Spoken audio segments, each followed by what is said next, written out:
إن الحمد لله نحمده ونستعينه ونستغفره ونعوذ بالله من شرور أنفسنا ومن سيئات أعمالنا من يهده الله فلا مضل له ومن يضلل فلا هادي له وأشهد أن لا إله إلا الله وحده لا شريك له وأشهد أن محمدًا عبده ورسوله يا أيها الذين آمنوا اتقوا الله حق تقاته ولا تموتن إلا وأنتم مسلمون يا أيها الناس اتقوا ربكم الذي خلقكم من نفس واحدة وخلق منها زوجها وبث منهما رجالا كثيرا ونساء واتقوا الله الذي تساءلون به والأرحام إن الله كان عليكم رقيبا يا أيها الذين آمنوا اتقوا الله وقولوا قولا سديدا يصلح لكم أعمالكم ويغفر لكم ذنوبكم ومن يطع الله ورسوله فقد فاز فوزا عظيما أما بعد فإن خير الحديث كتاب الله وخير الهدي هدي محمد صلى الله عليه وسلم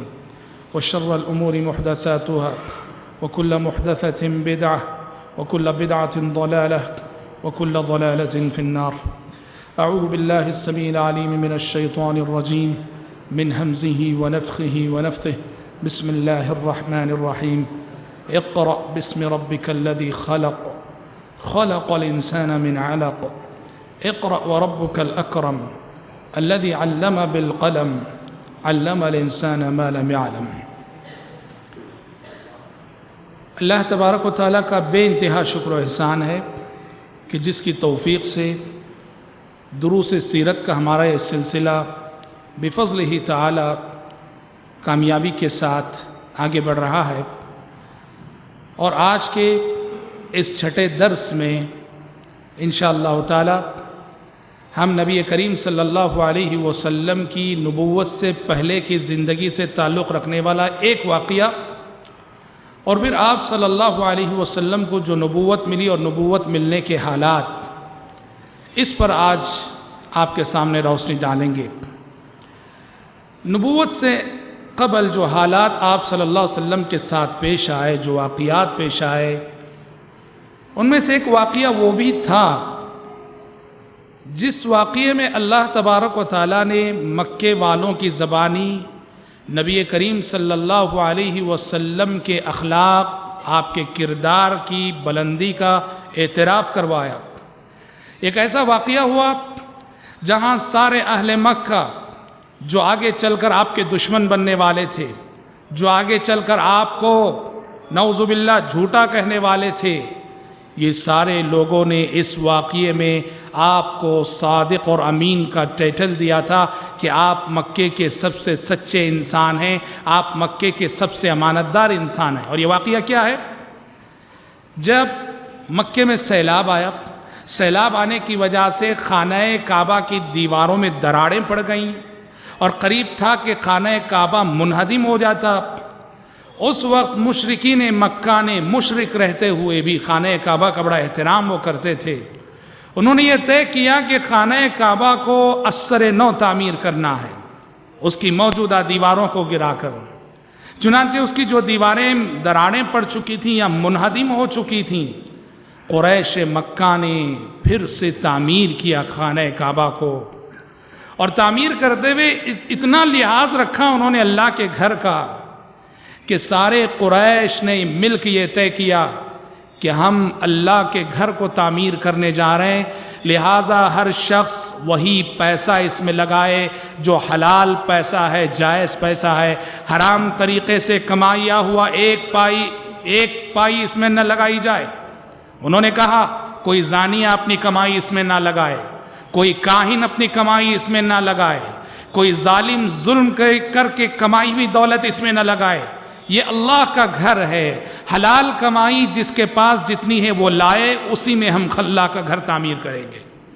سبحان اللہ، جب وہ حلال کمائی جمع ہوئی تو خانہ کعبہ کی جو ابراہیمی بنیادیں ہیں، اتنا پیسہ نہیں تھا کہ اس ساری بنیاد پہ خانہ کعبہ کو تعمیر کیا جا سکے۔ آخر انہوں نے یہ طے کیا جتنا حلال پیسہ جمع ہے اس پیسے میں جتنی بلڈنگ بن سکتی ہے بس اتنی بنائیں گے۔ چنانچہ خانہ کعبہ کی عمارت جو پہلے اسکوائر نہیں تھی، پیسہ کم پڑنے کی وجہ سے انہوں نے اس کو مربع کی شکل میں آج جس شکل میں ہے مربع کی شکل میں بالکل اسکوائر بنا دیا، اس لیے کہ ان کے پاس حلال پیسہ اتنا ہی تھا۔ اور جو باقی علاقہ ہے راؤنڈ، جسے حطیم کہا جاتا ہے، وہ بھی خانہ کعبہ کا حصہ ہے۔ چونکہ قریش مکہ کے پاس حلال کمائی نہیں تھی، وہاں دیواریں اٹھانے کے لیے اس کو ویسے ہی چھوڑ دیا تھا انہوں نے اس وقت، جو آج تک اسی حالت میں موجود ہے، جو آج تک اسی حالت میں موجود ہے۔ خیر واقعہ یہ خانہ کعبہ بن گیا، تیار ہو گیا۔ اب بات آئی حجر اسود کو اٹھا کر اس کے مقام پر رکھنے کی، حجر اسود کو اٹھا کر اس کے مقام پر لگانے کی، اور یہاں کشمکش شروع ہو گئی۔ ہر قبیلہ یہ چاہ رہا تھا کہ حجر اسود کو اٹھا کر اس کے مقام پر رکھنے کی سعادت مجھے ملے، یہ موقع مجھے ملے۔ صورتحال یہ ہو گئی کہ قریب تھا کہ تلواریں نیام سے باہر نکل آتی اور جنگ ہو جاتی ان کے درمیان۔ جیسے ہم بتا چکے، عرب قوم ایسی قوم تھی، لڑنے کے لیے کوئی بہانہ چاہیے تھا۔ بالآخر سبوں نے مل کے یہ طے کیا، کیوں لڑیں خامخواہ، ایسا کرتے ہیں ہم اپنے میں سے کسی کو حکم مان کر، جج مان کر، وہ جو فیصلہ کرے اس کے فیصلے کو تسلیم کر دیں، اچھا کسے جج مانا جائے۔ یہ طے ہوا کہ کل صبح ہم دیکھیں گے جو شخص خانہ کعبہ میں سب سے پہلے داخل ہوگا، ہم سمجھیں گے کہ وہ اس گھر سے اس کو خاص تعلق ہے، اور اس کو ہم اپنا جج مان کر اپنا فیصلہ اس کے سامنے رکھیں گے۔ اور دوسری صبح خانہ کعبہ میں وہ نوٹ کر رہے تھے کون آئے گا، سب سے پہلے قدم ہمارے نبی کے آئے صلوات اللہ وسلم علیہ۔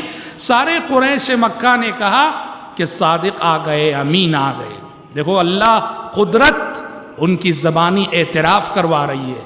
نبوت سے پہلے ہی محمد صلی اللہ علیہ وسلم کی سچائی، آپ کی امانت داری، آپ کی دیانت داری کا اعتراف قدرت ان کی زبانی خود کروا رہی ہے۔ سبوں نے ایک زبان ہو کے کہا صادق آ گئے، امین آ گئے، مکے کا سب سے سچا انسان آ گیا، ہمیں کا سب سے امانت دار انسان آ گیا، ہم اس کے فیصلے سے راضی ہیں۔ وہ پیارے نبی نے بڑی حکیمانہ تدبیر سے، آپ نے کہا لڑتے کیوں ہو، کہا کہ ایک بڑی چادر لائی جائے۔ چادر لائی گئی، آپ نے حجر اسود اٹھا کے اس چادر کے درمیان رکھ دیا، اور جتنے قبیلے تھے تمام قبیلوں کے سرداروں سے کہا ہر سردار اس چادر کو چاروں طرف سے پکڑے۔ اب سبوں نے، جتنے قبیلے تھے سارے سرداروں نے وہ چادر پکڑی اور سب اٹھائے۔ اس طرح وہ جو چاہ رہے تھے کہ حجر اسود کو اٹھا کر رکھنے کا شرف ہمیں ملے، یہ شرف سارے قبائل کو ملا، سارے لوگ اٹھا کر لے گئے۔ اور جب وہ خانہ کعبہ کے اس کونے پہ پہنچے جہاں حجر اسود کو لگنا تھا، آپ صلی اللہ علیہ وسلم نے اپنے دست مبارک سے اس پتھر کو اٹھایا اور وہاں لگا دیا۔ اس طرح ایک ایسا واقعہ تھا جو خود مشرکین مکہ اور قریش مکہ کے خلاف حجت بننے والا تھا کہ آج جس کے صادق اور امین ہونے کی تم گواہی دے چکے ہو، کل وہ نبی ہونے کا دعویٰ کرے تو تم اسے جھوٹا نہیں کہہ سکتے، اس لیے کہ تم سبوں نے مل کر اس انسان کے صادق اور امین ہونے کی شہادت دی تھی۔ یہ واقعہ آپ صلی اللہ علیہ وسلم کی نبوت سے پہلے کی زندگی کا ایک اہم ترین واقعہ۔ اور حضرات جیسے جیسے نبی کریم صلی اللہ علیہ وسلم 40 سال کے قریب ہوتے گئے، نبوت کا زمانہ قریب آتا گیا، ویسے ویسے پیارے نبی کے مزاج میں خلوت پسندی آتی گئی۔ خلوت پسندی یعنی انسانوں سے کٹ کر الگ رہنا، تنہا رہنا، اور یہی تنہائی پسندی کا مزاج آپ کو مکے سے دور غار حرا لے گیا۔ غار حرا مکے کی آبادی سے دور 2 کلومیٹر پہ جو ہے ایک پہاڑ، اور اس پہاڑ کا غار تھا۔ پیارے نبی اپنے گھر سے ستو کا آٹا لے جاتے، پانی لے جاتے، غار حرا میں اکیلے بیٹھے اللہ کی عبادت کرتے تھے شریعت ابراہیمی کے مطابق۔ شریعت ابراہیمی، کیونکہ دین ابراہیمی کے آثار زندہ تھے، اور نبی کریم صلی اللہ علیہ وسلم جانتے تھے یہ جو بت پرستی ہو رہی ہے سب غلط ہو رہا ہے، سوچتے تھے انسانوں کی رہنمائی، انسانوں کی ہدایت کے سلسلے میں آپ فکر مند ہوتے تھے۔ سورۃ الضحیٰ میں اسی جانب اشارہ کیا، وَوَجَدَكَ ضَالًّا فَهَدَىٰ وَوَجَدَكَ ضَالًّا فَهَدَىٰ۔ اے پیغمبر، اللہ تعالیٰ نے آپ کو منزل کی تلاش میں پایا، آپ منزل کی تلاش میں تھے، منزل کی جستجو میں تھے، اللہ تعالیٰ نے آپ کو منزل کا پتہ دیا۔ اس سے مراد یہی آپ کی فکر، یہی آپ کی سوچ جو غار حرا میں بیٹھ کر آپ صلی اللہ علیہ وسلم انسانوں کی رشد و ہدایت کے حوالے سے سوچا کرتے تھے۔ تو جب آپ 40 سال کے ہو گئے تو آپ صلی اللہ علیہ وسلم کے سر پر نبوت کا تاج رکھا گیا، آپ کو نبی بنایا گیا۔ اور حضرات اہل علم کہتے ہیں کہ تقریباً سارے ہی پیغمبروں کو 40 سال کی عمر ہی میں نبوت دی گئی۔ 40 سال کی عمر ہی میں نبوت دی گئی۔ کیوں؟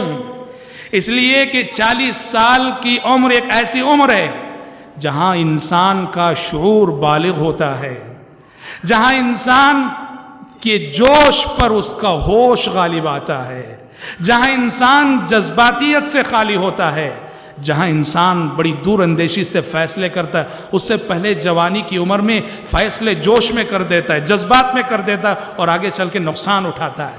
دور اندیشی، ٹھنڈا مزاج، فراست، بصیرت، یہ 40 سال کے بعد یہ چیز پیدا ہوتی ہے۔ اسی لیے اللہ تبارک و تعالیٰ نے 40 سال میں، اور اس میں ایک نقطہ یہ بھی ہے، پیغمبروں کو جو 40 سال کی عمر میں نبوت دی جاتی تھی، انسانوں کی کمانڈنگ، انسانوں کی عمارت، انسانوں کی قیادت میں عمر کا بھی بڑا دخل ہوتا ہے، عمر کا بھی بڑا دخل ہوتا ہے۔ جو کم عمر ہوتے ہیں، نوجوان ہوتے ہیں، ان قوم ان کی عمارت کو، ان کی قیادت کو، ان کی کمانڈنگ کو جلدی تسلیم نہیں کرتی۔ جو بڑے ہوتے ہیں، بزرگ ہوتے ہیں، عمر کی وجہ سے ان کی کمانڈنگ تسلیم کر لی جاتی ہے۔ تو چونکہ انبیاء یہ قافلے انسانیت کے رہبر ہیں، انسانی قافلے کے قافلہ سالار ہیں، اس لیے اللہ تبارک و تعالیٰ انبیاء کو 40 سال کی عمر میں نبوت دیتا تاکہ باقی زندگی میں وہ اللہ تبارک و تعالیٰ کے دین کی امانت کو بندوں تک پہنچا سکیں۔ عمر کا بڑا دخل ہوتا ہے، انسان اس شخص کی بالادستی کو آسانی تسلیم کرتے ہیں جو عمر میں اونچا ہوتا ہے، عمر میں بڑا ہوتا ہے۔ بہرحال 40 سال جب آپ کی 40 سال کی عمر جب آپ صلی اللہ علیہ وسلم کی ہو گئی تو نبوت کا آغاز ہوا۔ اور نبوت کا آغاز کیسے ہوا؟ سچے خوابوں سے، وہ ہم جانتے ہیں۔ آپ صلی اللہ علیہ وسلم سچے خواب دیکھنے لگے غار حرا میں۔ رات جو کچھ دیکھتے تھے اور دن میں بعینہ ویسے ہی ہوتا تھا، بالکل سچے خواب۔ اور یہ 6 مہینے سلسلہ چلتا رہا۔ 6 مہینے پہلے آپ کو سچے خواب دکھائے گئے۔ یہی وجہ ہے بخاری شریف کی حدیث میں پیارے نبی نے فرمایا کہ سچا خواب نبوت کا 46واں حصہ ہے۔ پیارے نبی نے کہا ایک مومن کا سچا خواب نبوت کا 46واں حصہ ہے۔ 46واں یعنی 46۔ کیا مطلب؟ نبوت، سچے خواب کو نبوت کا 46واں حصہ کیوں کہا گیا؟ پیارے نبی کی نبوت کی کل زندگی 23 سال، 40 سال نبوت سے پہلے کے اور 23 سال نبوت کے بعد۔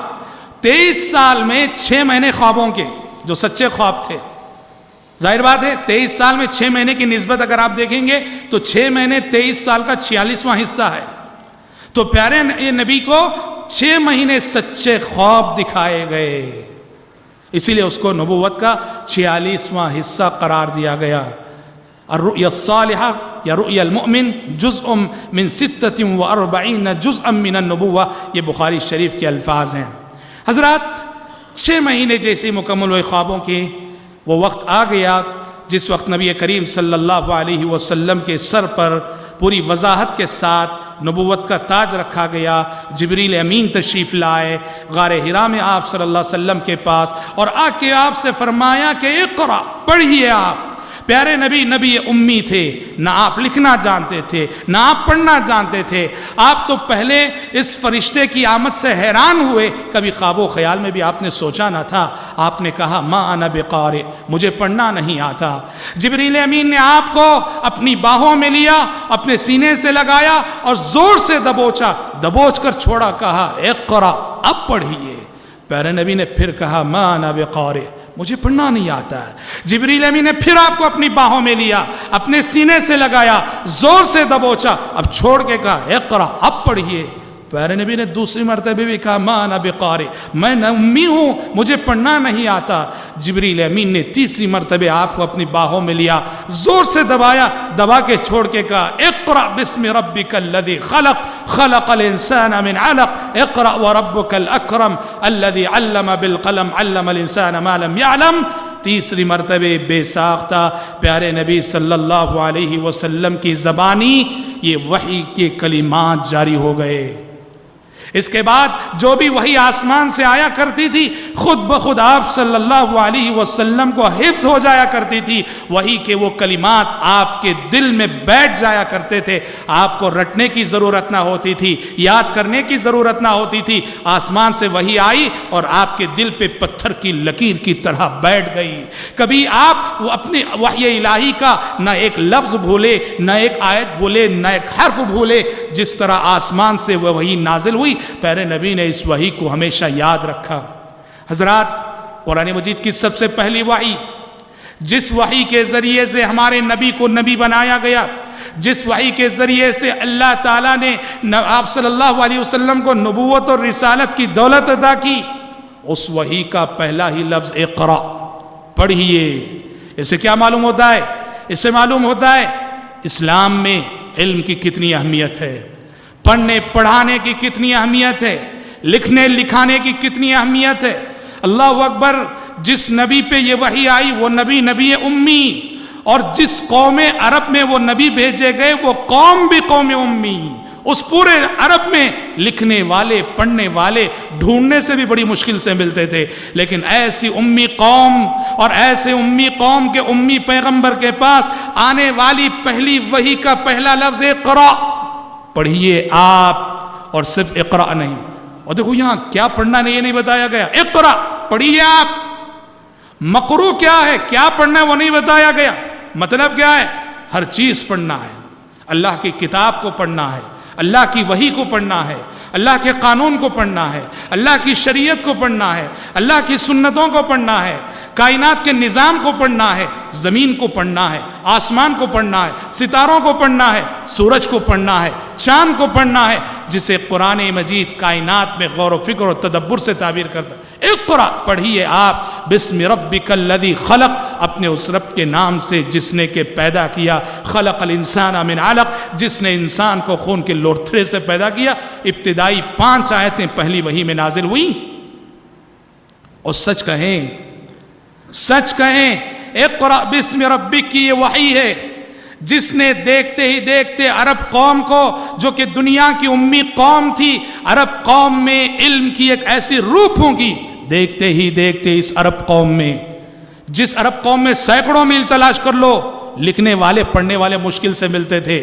بڑے بڑے مفسر پیدا ہو گئے، بڑے بڑے محدث پیدا ہو گئے، بڑے بڑے حفاظ حدیث پیدا ہو گئے، بڑے بڑے علماء پیدا ہو گئے، بڑے بڑے فقہاء پیدا ہو گئے۔ اللہ کی شریعت، اللہ کی کتاب، نبی کی سنت، اسلامی ہسٹری، اسلامی تاریخ کے پڑھنے والے پڑھانے والے۔ اور حضرات اتنا ہی نہیں، آگے بڑھ کر اگر آپ دیکھیں تو دنیا کو یہ بات ماننی پڑے گی، اور دنیا مانتی ہے، دنیا کو یہ بات ماننی پڑے گی، دنیا مانتی ہے۔ قرآن کے نازل ہونے کے بعد ہی دنیا والوں کو وہ ترقی حاصل ہوئی جس ترقی کو آج آپ سائنس کا نام دیتے ہیں، جس ترقی کو آپ سائنس کا نام دیتے ہیں۔ واللہ یہ قرآن کا فضل تھا، یہ قرآن کا احسان تھا۔ بغداد کی تاریخ پڑھو، بغداد کی تاریخ بتاتی ہے نزول قرآن کے بعد مسلمانوں میں نہ صرف دینی علوم، شرعی علوم، عصری علوم میں ایسے ایسے ماہرین پیدا ہوئے، بغداد میں ایک سے ایک ایسے مسلم سائنٹسٹ پیدا ہوئے، اور مسلمانوں نے ایسی کتابیں لکھی۔ یورپ آج بھی مانتا ہے کہ آج جو ترقی ہم دیکھ رہے ہیں، اس ترقی کے بانی اور اس ترقی کے معمار اول مسلمان تھے۔